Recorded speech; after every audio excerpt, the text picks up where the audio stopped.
Man like Robbie here. Welcome along to MLR Daily. Now, yesterday, what a performance yet again by Spurs at home, putting 4 goals past Bournemouth.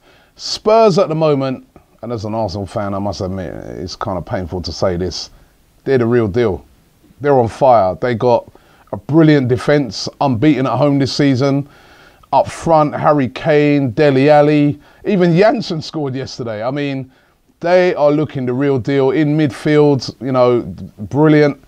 And they are really chasing down Chelsea hard. And that was a really impressive 4-0, back-to-back 4-0 wins now at home for Tottenham Hotspur. And they're really hunting Chelsea down at the moment. And it was a very impressive win at White Hart Lane, where, as I said, they are unbeaten this season.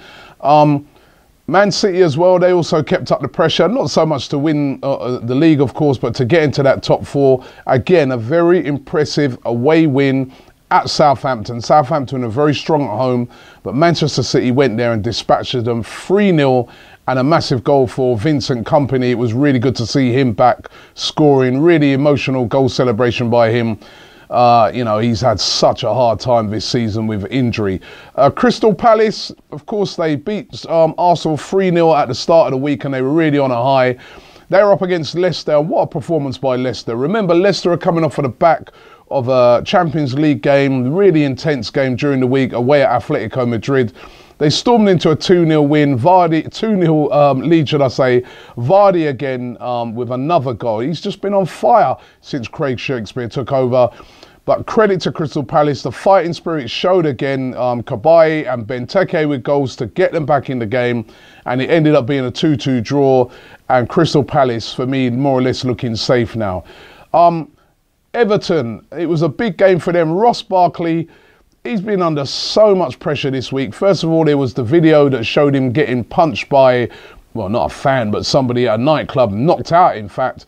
Then there was the big controversy about the racism from the Sun newspaper, and the Sun coming under a lot of pressure and attack from the fans of Everton.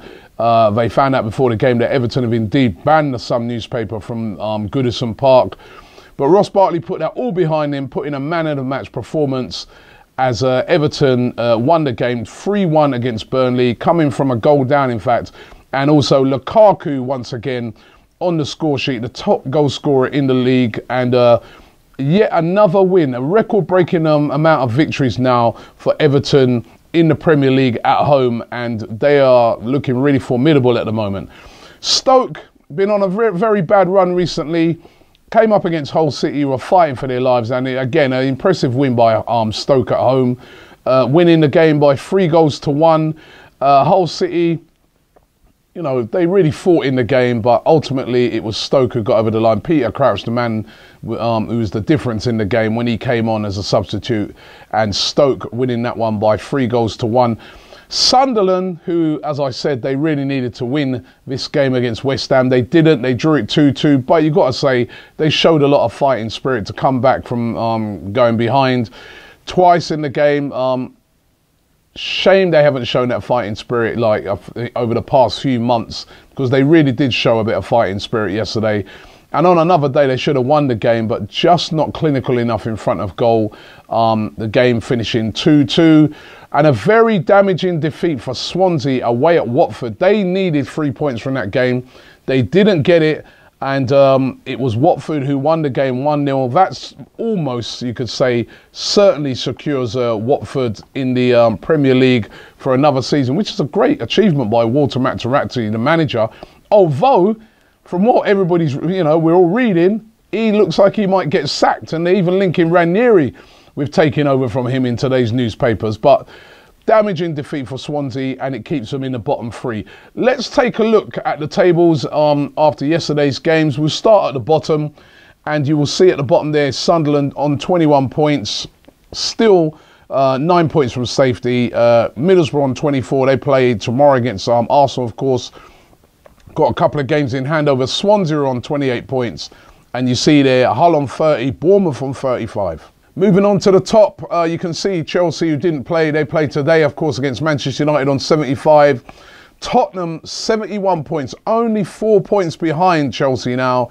Man City on 64, Liverpool on 63, Everton on 57, Manchester United on 57 and Arsenal in 7th place. Arsenal on 54 points, but of course they play on Monday night. Let's quickly look at the games today. West Brom taking on Liverpool. 2 really important games today, actually. West Brom taking on Liverpool. Now, West Brom, they haven't really got much to play for. They're in 8th place. They're not really going to get any higher than that.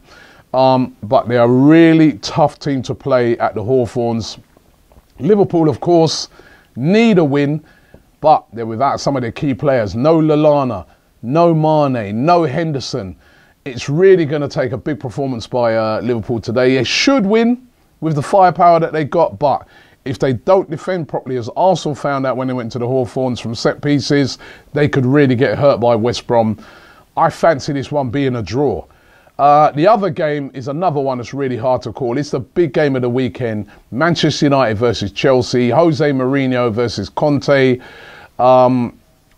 Listen, it's another one that's hard to call. The form of Manchester United at home has been excellent in that they haven't lost games, but then they've drawn too many games.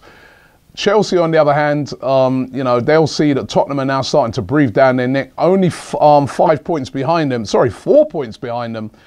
They really need to get a win, or the minimum I think Chelsea will be looking at is a draw. I think Chelsea, if they got a draw out of this game, they would be happy with that, and that's what I think is going to happen. I think this game is going to end up in a draw at Old Trafford today, but really, really looking forward to it. And of course, another game taking place on Bank Holiday Monday over here in the UK, and that is Arsenal travelling away to Middlesbrough. That's a massive game, and we'll preview that one tomorrow. Thanks for watching Man Like Robbie. Some great games to look forward to today. Really looking forward to it, and I'm going to check them out. Man Like Robbie. Man Like Robbie.